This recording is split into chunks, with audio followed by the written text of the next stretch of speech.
So, the Ghost of Tsushima State of Play just ended.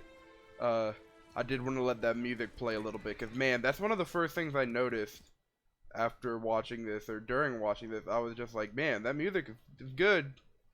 Um, I've been looking at Twitter, and I've been looking at people's reactions, talking to some people, and one of the first things that came to a lot of people's mind is this is the Japanese themed Assassin's Creed that we never got from Ubisoft, and Sucker Punch said, okay, we got this. And honestly, I couldn't be more excited for that. They delve into a lot of stuff here: exploration, combat, customization, and we got some things to talk about.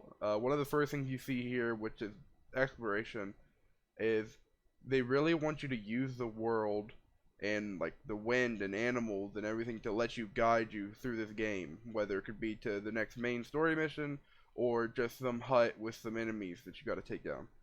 And I'm really in for that. There will be fast travel, as you'll see later. There's certain resting spots that you can go to, and that will allow you to fast travel back later. But yeah, like I said, a lot of people were saying it, and I was feeling it too. It's like, this is the Japanese themed Assassin's Creed we never got, and I'm all in for that. Now, if we actually look here later, they talk about the combat, and it seems like there's going to be two main combat systems. First was the samurai, which you see here, which is going to be you going in and just taking everybody on one or 1v3 even, like no sneakiness, just going in and taking everybody out. Or the route that I think I'm going to take, which is the ghost, where you go in sneaky, you can use firecrackers and the such to distract enemies and take them in from behind. But another cool mechanic they showed here is the showdown feature, or the standoff, I should say, where you enter this kind of like cinematic mode with the black bars, and you kind of walk up, and it's like, okay, here we go, like, let's get this, and you'll see he takes out these three opponents, no problem at all. But I really do like the HUD, everything minimalist. You have this little, these little yellow circles here, which look like, I don't know if it's gonna be some kind of energy gauge, but like, it seems like he may use it at certain points when you're attacking enemies, but at the same time, like, it looks like it gets restored on like successful parries maybe. And then you also see here in a second, you actually have different stances you can take. With like a high, medium, and low stance, it's actually going to pop up at the bottom right. But you also have your bow and arrow, and it looks like we've got a couple different arrow types. There's like a flame one there, and then the standard. And then after he takes out these couple enemies, I think you'll see it.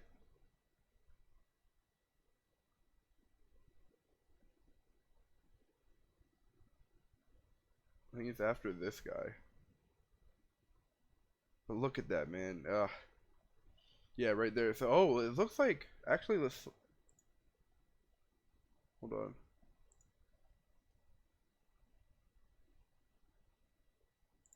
This is water stance. Interesting. So I guess we'll have to see more about that when the game comes out. But you also have your objectives here, like eliminate the war camp general and kill 3 enemies with the half bow. But we're actually going to skip to the ghost mode, where they kind of show off some of the more stealthy gameplay. And this is the point where it's like, okay, they're making like Japanese Assassin's Creed, and I'm all in for it. So obviously you have right there, you can lure enemies away and assassinate them from behind, which you'll see coming up. But another really cool moment after this that will, so right here, he throws down the firecrackers, and then he goes to the right here, jumps up, and does like almost like a dual assassination, or like assassination chain almost, which is also really cool. But yeah, man, a lot of cool stuff. He also has some throwing knife that he uses here a little later. If we can go. Oh, so a little smoke bomb disorients the enemy, and then he's able to, that's like the big boy, clearly he's able to get some considerable damage. But also, yeah, these stances, man, I want to know more about them, because they're not just like low, mid, high, it looks like. And then another cool thing is, after you kill enemies, they will actually begin to fear you, and then you can use that to your advantage, like it says there. Now the next thing they showed off is customization and armor.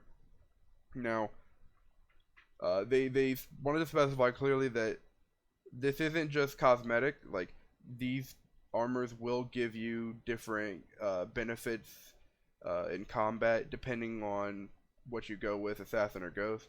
Now I'm wondering if you have to kind of like stick to one, or if you can kind of go both. But it'll be interesting to see that later on. But other than just the customization in terms of gear and stuff, they talked about they're gonna let you have right off the bat. There's gonna be a photo mode, which they seem they've updated a lot and added a lot of really cool features.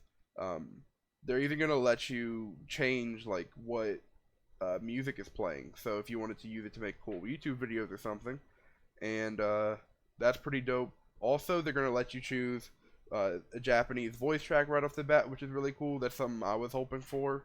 And they said before the first season even starts, you're going to have the option to do it. Another really interesting thing, though, one of the last things they showed off was Samurai Cinema. So this is like a black and white film grain mode that you can play throughout the entire game if you want to, which I don't know if I'm going to be using this, but it's really cool to have. And like I said, for me, the main theme it feels like for this thing is customization. They really want you to play this game the way that you want to play it, whether it be English voice acting or Japanese, whether it be stealth or guns blazing, or even something like this where you can change the whole look of the game. But I don't know, I'm really excited. I'll let you guys know what you thought of it. I saw some people that like weren't too hyped. They were like, I don't know, it seems like nothing like super new, but I don't know, for me personally, I've always wanted a Japanese style Assassin's Creed game, and this almost looks like what we're getting. So I'm excited. It releases July 17th. So like I said, let me know what you guys thought down in the description below or in the comments, and I'll link this down there too in case you want to watch the full thing. Obviously it's audio, and like I said, one of the main things too is like I go and watch it, listen, because the music is really good. Like I really enjoyed it. So like I said, let me guys know what you thought about it in the comments below, and I'll see you in the next one.